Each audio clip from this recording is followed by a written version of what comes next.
जैसा कि last episode में हमने देखा कि जियान मास्क पहनकर अल्केमिस्ट कंपटीशन के अंदर मौजूद था, जहां पर गुहे उससे बात कर रहे थे और जियान ने उसको अपनी हेवनली फ्लेम्स को दिखाने से मना कर दिया था। लेकिन इसके बावजूद भी गुहे जियान से नाराज नहीं होता, बल्कि उसे ये अच्छा लगता है कि इतना बड़ा अल्केमिस्ट जिसके पास हेवनली फ्लेम्स भी हैं, वो शो ऑफ में बिलीव नहीं करता। अब फिर वहाँ आओताओ भी आता है, जो जियान को अपने शहर की तरफ से इस कंपटीशन में भाग लेने की बात सबको बताता है। अब फिर उनका कंपटीशन शुरू होता है, जिसमें सभी लोगों को अब इंग्रेडिएंट्स दिए जाते हैं और सभी को एक कमरे में जाने को बोला जाता है। वहाँ एक टाइमर सेट कर दिया जाता है और सभी पार्टिसिपेंट्स को टाइम खत्म होने से पहले बाहर निकलकर अपने टास्क को पूरा करना था। उनको एक मेडिसिन को रिफाइन करना था और जो जितना अच्छे से रिफाइन कर पाएगा उसको नेक्स्ट राउंड में भेज दिया जाएगा। यानी इस राउंड के अंदर से टॉप 10 पार्टिसिपेंट्स चुने जाएंगे। अब जियान और बाकी सब अपने अपने रूम में जाकर मेडिसिन को रिफाइन करने लगते हैं, लेकिन तभी जियान के ऊपर फायर पॉइजन का असर होने लगता है और वो फिर से वहाँ बेहोश होने लगता है। वहीं दूसरी तरफ हमें आइस एम्परर को दिखाते हैं, जो शहर के बाहर में घूम रहे थे, लेकिन तभी वो किसी बात के होने की आशंका प्रकट करते हैं। यानी उन्हें पता चल जाता है कि अब कुछ समय बाद कुछ तो अलग होने वाला है। वहीं जियान अगर चाहता तो ग्रीन लोटस फ्लेम से इस पॉइजन को दूर कर सकता था, लेकिन अगर वो ग्रीन लोटस फ्लेम का यूज यहाँ पर करता तो गुहे जियान को पहचान जाता कि ये वही लड़का है जो टेगोर डेजर्ट के अंदर था। अब सभी पार्टिसिपेंट्स अपनी अपनी मेडिसिन को रिफाइन करके बाहर आते जा रहे थे और जियान बहुत टाइम हो जाने के बाद भी बाहर नहीं आया था।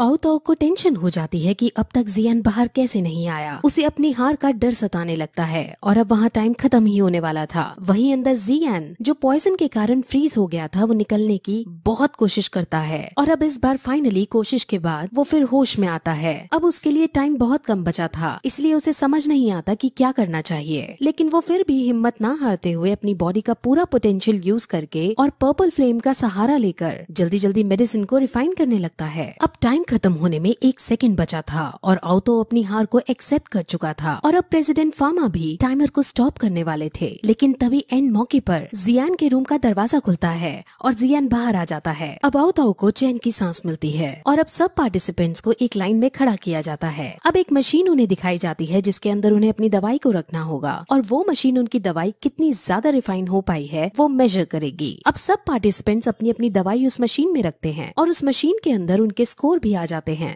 राजकुमारी यानियर को 5 पॉइंट्स मिलते हैं, मिस्टर लियो को 7 पॉइंट्स मिलते हैं और जब जियान अपनी पिल चेक करने जाता है तो उसको 9 पॉइंट्स मिलते हैं। अब सब बहुत ज्यादा शॉक हो जाते हैं, क्योंकि जियान सिर्फ रैंक 2 का एल्केमिस्ट है और उसने रैंक 3 और रैंक 4 के एल्केमिस्ट को भी मात दे दी है। मिस्टर लियो को जियान की इस एबिलिटी को देखकर बहुत गुस्सा आता है, लेकिन राजकुमारी यानियर जियान को थोड़ा बहुत अब पसंद करने लगी है। अब इन जीते हुए 10 पार्टिसिपेंट्स का मैच कल दूसरे शहरों के पार्टिसिपेंट्स के साथ होने वाला है, इसीलिए वो अब सबको अपने अपने घर भेजने लगते हैं। जियान अब वापस जाने लगता है, लेकिन रास्ते में जियान से गुहे मिलने आते हैं और वो उसकी तारीफ करते हैं और उसे कल के मैच के लिए ऑल द बेस्ट बोलते हैं। असल में वो कल का मैच नहीं देख सकते थे, क्योंकि उन्हें यूनलैंड सेक्ट के अंदर जाना था। अब वहाँ प्रेसिडेंट फामा भी आते हैं, जो जियान की तारीफ करते कहते हैं कि तुम्हारे टीचर बड़े महान होंगे जिन्होंने तुम्हें ये ज्ञान दिया। अगर अब तुम चाहो तो अपने टीचर के साथ इस अल्केमिस्ट एसोसिएशन में रहकर बहुत कुछ सीख सकते हो। लेकिन जियान उनके इस ऑफर को ठुकरा देता है, क्योंकि अभी उसे और भी कई सारे काम थे। अब जियान सीधे अपने रूम में जाकर अपनी बॉडी को देखता है, जहाँ पॉइजन का बहुत बुरा असर हो रखा था। वो सबसे पहले अब ग्रीन लोटस फ्लेम का यूज करके उस पॉइजन को शांत करता है। अब वहाँ तभी आइस एम्परर भी आते हैं, जो जियान से आज के मैच के बारे में बात करते हैं, लेकिन आइस एम्परर के फेस से ये पता चलता है कि वो किसी कारणवश टेंशन में है। अब जियान और आइस एम्परर एक साथ बाहर जाते हैं, क्योंकि जियान को नयन रैन के ग्रैंडपा का ट्रीटमेंट करने जाना था। वहाँ रास्ते में जियान ये नोटिस करता है कि उनके आसपास कोई डोहंग लेवल का आदमी है जो उनका पीछा कर रहा है। जियान आइस एम्परर से पूछता है कि क्या ये वही पिछले वाला डोहंग है, जिस पर आइस एम्परर कहते हैं कि ये कोई और है और ये तुम्हारे पीछे नहीं बल्कि मेरे पीछे है। अब जियान कुछ समझ नहीं पाता, लेकिन आइस एम्परर ज्यादा चिंता न करने की कहकर उसे ग्रैंडपा के पास जाने को बोलते हैं। अब जियान ग्रैंडपा के पास जाने लगता है, जहाँ यून सेक्ट के अंदर पहुंचने पर उसे नयन रैन दिखती है। वहीं आइस एम्परर के पास वो डोहंग लेवल का वॉरियर जो उसका पीछा कर रहा था, अब वो उसके सामने आ जाता है और आइस एम्परर उससे बचकर दूर भागने लगता है। वहीं यूलैंड सेक्ट में नयन रैन उसे दावत में बुलाती है। ग्रैंडपा ठीक होने लगे थे, इसलिए यूलैंड सेक्ट में आज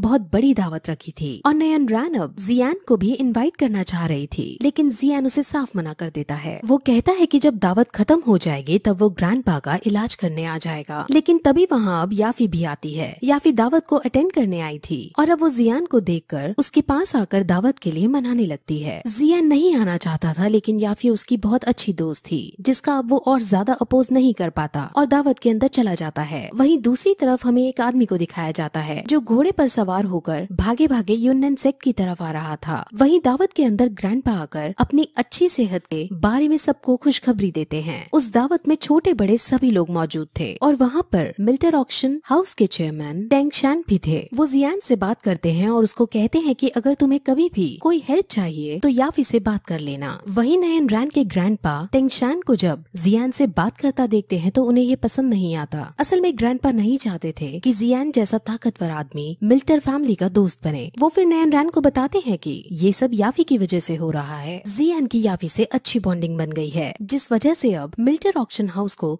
जियान जैसा पावरफुल दोस्त मिल रहा है। लेकिन तभी ग्रैंडपा नयन रैन को देखते हैं और ये सोचते हैं कि अगर जियान की शादी नयन रैन से हो जाए तो नयन रैन समझ जाती है कि ये क्या सोच रहे हैं, जिस पर वो उन पर गुस्सा होती है। लेकिन तभी उसे पता चलता है कि ग्रैंडपा तो सिर्फ उसको चिढ़ाने के लिए मजाक कर रहे थे। वहीं अब सभी बड़े लोग इन बच्चों को दावत में छोड़ वापस अपने रूम में चले जाते हैं। अब वहाँ दावत होने लगती है और जियान और याफी एक साथ बैठे होते हैं। लेकिन तभी वहाँ वही आदमी जो घोड़े पर सवार होकर आ रहा था वहाँ पहुँच जाता है और वो वहाँ आते ही जियान पर हमला करने लगता है। असल में उस आदमी का नाम मुजहन है और वो 3 साल पहले अपनी ट्रेनिंग करने के लिए दूर चला गया था। 3 साल पहले वो याफी को पसंद करता था और उसने ये ऐलान किया था कि अगर कोई भी लड़का याफी के पास आने की कोशिश करेगा तो वो मारा जाएगा। अब मास्टर लियू ने अपनी एक इविल प्लानिंग की थी जिसके अंदर उसने ये झूठी खबर की कि जियान और याफी का चक्कर चल रहा है। ये बात मुजहन तक पहुंचा दी थी जिस वजह से अब मुजहन गुस्सा हो सीधे जियान पर अटैक करता है। जियान उसके अटैक से बचता है और अब दोनों में आइकॉनिक लेवल की फाइट होने लगती है। वहाँ बैठी राजकुमारी यानियर और मिस्टर लियू बहुत मजे लेते हैं इस सिचुएशन का, क्योंकि ये लग रहा था कि जियान अब मारा जाएगा। उन्हें इस बात का पता नहीं था कि जियान को लड़ना भी आता है। अब मुजहन जियान को नहीं हरा पा रहा था जिस पर वो बहुत गुस्से में आ जाता है और वो अपने अंदर की सारी एनर्जी को इकट्ठा करने लगता है। लेकिन तभी वहाँ नयन रैन भी आ पहुँचती है और मुजहन को वो रोकने की कोशिश करती है। मुजहन नहीं रुकता और वो जियान पर अटैक करने लगता है। लेकिन तभी नयन रैन अपनी पावर्स का यूज करके लड़ाई के बीच में कूद जाती है और मुजहन को फोर्सफुली रोक देती है। अब मुजहन जियान से कहता है कि नयन रैन के खातिर मैं तुम्हें छोड़ रहा हूँ, लेकिन अगर तुम याफी के करीब भी आए तो मार दिए जाओगे। लेकिन इस पर जियान उसकी बात को इग्नोर करते हुए कहता है कि तुम मुझसे कभी भी लड़ सकते हो। अब मुजहन गुस्से में आकर उसकी तरफ फिर से जाने लगता है। लेकिन तभी वहाँ ग्रैंडपा भी आ पहुँचते हैं। ग्रैंडपा के सामने मुजहन भीगी बिल्ली बन जाता है, क्योंकि असल में मुजहन मू फैमिली से ताल्लुक रखता है और अगर मू फैमिली ने यूनलैंड सेक्ट के खिलाफ जाने की कोशिश की तो मू फैमिली को बर्बाद कर दिया जाएगा। और मुजहन ना चाहते हुए भी जियान के सामने झुक जाता है। अब फिर ग्रैंडपा और टेंग शैन दोनों जियान के पास आकर उसकी मार्शल आर्ट्स की तारीफ करते हैं और टेंग शैन उसे ये भी कहता है कि तुम ऑक्शन हाउस में आकर ऐसे मेडिसिन ले जाना जिससे तुम्हारी कल्टिवेटिंग स्पीड और बढ़े। एक्चुअली ग्रैंडपा और टेंग शैन दोनों अपनी अपनी तरफ से जियान को अपना दोस्त बनाना चाह रहे थे। वहीं आइस एम्परर जिसके पीछे डॉ होंग का वॉरियर पड़ा हुआ था, अब हमें उसको दिखाते हैं। वो आदमी कौन है वो हमें आगे पता चलेगा। हालांकि आइस एम्परर बहुत ताकतवर है, लेकिन वो डॉ होंग वॉरियर भी कम शक्तिशाली नहीं है। वो डॉ होंग वॉरियर आइस एम्परर को लंबे समय तक चेस करता है और फिर दोनों एक दूसरे पर अटैक भी करते हैं। उन दोनों की फाइट बहुत बड़े लेवल पर हो रही थी। दोनों एक दूसरे के खून के प्यासे हो रखे थे। वहीं जियान जो याफी से बात कर रहा था, जिसमें याफी उससे माफी मांगती है क्योंकि याफी की वजह से मुजहन वाली प्रॉब्लम जियान को सहन करनी पड़ी। लेकिन जियान कहता है कि उसमें याफी की कोई गलती नहीं है और अब तो उसको इन सब चीजों की आदत हो गई है। वहीं अब जियान दावत खत्म होने के बाद ग्रैंडपा का ट्रीटमेंट करने जाते हैं और अब इस ट्रीटमेंट के बाद ग्रैंडपा पूरी तरह से ठीक हो जाते हैं। वहीं दूसरी तरफ याफी से मिलने टेंग शैन आते हैं, जो समझ जाते हैं कि याफी जियान को पसंद करने लगी है। वो याफी से इस बारे में पूछते हैं, लेकिन याफी उसे अपना एक अच्छा दोस्त बताती है। अब क्योंकि ग्रैंडपा पूरी तरह से ठीक हो गए थे, इसलिए वादे के अकॉर्डिंग जियान को सोल रिस्टोर करने वाली दवाई दी जाती है। अब ग्रैंडपा जियान से बात करते हैं और क्योंकि जियान ने उनकी जान बचाई थी तो वो अपने परिवार का एक सीक्रेट उसे अब बताने लगते हैं। असल में ग्रैंडपा अभी पूरी तरह से ठीक नहीं हुए थे और उन्होंने पार्टी रख दी थी। इसका कारण ये था कि आसपास के जो क्लैन और मशीनरीज हैं, उनकी नजर यूनलैंड सेक्ट पर आ गई थी और वो ग्रैंडपा को मरने की हालत में देखकर बहुत खुश हो रहे थे, क्योंकि अगर ग्रैंडपा उनके रास्ते से हट जाते हैं तो वो युनलैंड सेक्ट की मार्केट को अपने कब्जे में कर सकेंगे। इसीलिए आज युनलैंड सेक्ट ने बहुत जोरों शोरों वाली दावत की थी, ताकि सबको ये पता लग सके कि ग्रैंडपा फिर से सही हैं और अब कोई युनलैंड सेक्ट की मार्केट हथियाने की ना सोचे।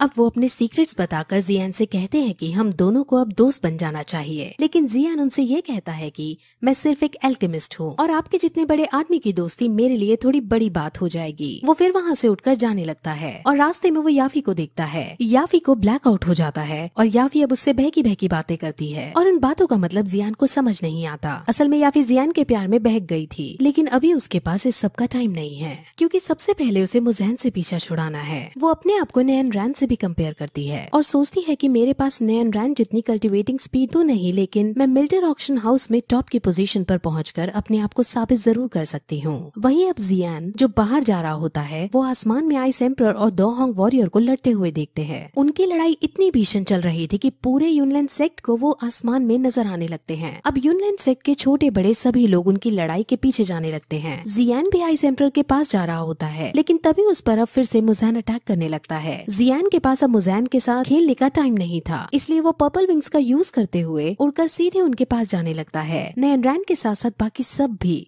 उसके पर्पल विंग्स को देखकर शॉक होते हैं और उन्हें समझ आ जाता है कि इस लड़के के पास भी ऐसी बहुत सी खूबियां हैं जो इसने हमें बताई नहीं है। अब जियान, तेंगशान और ग्रैंडपा उड़कर आगे निकल जाते हैं और उन्हें पता चलता है कि ये दोनों वॉरियर्स जो लड़ रहे हैं वो दोनों दोहोंग लेवल के हैं। आइस एम्परर और उस वॉरियर की फाइट अब भी चल रही थी और आसमान के अंदर दोनों अपनी अपनी एबिलिटीज का यूज करते हुए एक दूसरे पर भारी पड़ रहे थे। अब तेंगशान को पता चल जाता है कि इनमें से एक आइस एम्परर है। असल में सब लोगों को ये लगता था कि आइस एम्परर मारे जा चुके हैं, लेकिन अब तेंगशान ग्रैंडपा को बताते हैं कि आइस एम्परर बहुत टाइम से छुपे हुए थे। तेंगशान उसे ये भी बताते हैं कि इस लड़के ने ही आइस एम्परर को ढूंढकर आजाद करवाया था और मिल्टर ऑक्शन हाउस की काफी मदद की थी। और अब उन्हें ये भी पता चल जाता है कि जो वॉरियर इनसे लड़ रहा है उसका नाम जिया जिंगशियान है। अब वहाँ वो ऊपर लड़ ही रहे होते हैं कि जिया जिंगशियान अब अपनी एनर्जी से फायर बॉल बनाता है और उस पर छोड़ने ही वाला होता है कि तभी आइस एम्परर अपने हथियार डाल देते हैं और कहते हैं कि चलो अब खेल को बंद करते हैं, अभी मेरे पास मेरी फुल स्ट्रेंथ नहीं है और जब फुल स्ट्रेंथ आ जाएगी तब हम इस खेल को फिर से शुरू करेंगे। अब जिंगशियान हंसता है और उसके पास आकर उसे गले लगाने लगता है और यहाँ से हमें पता चलता है कि वो दोनों पुराने दोस्त हैं और अभी वो बस एक दूसरे के साथ खेल रहे थे।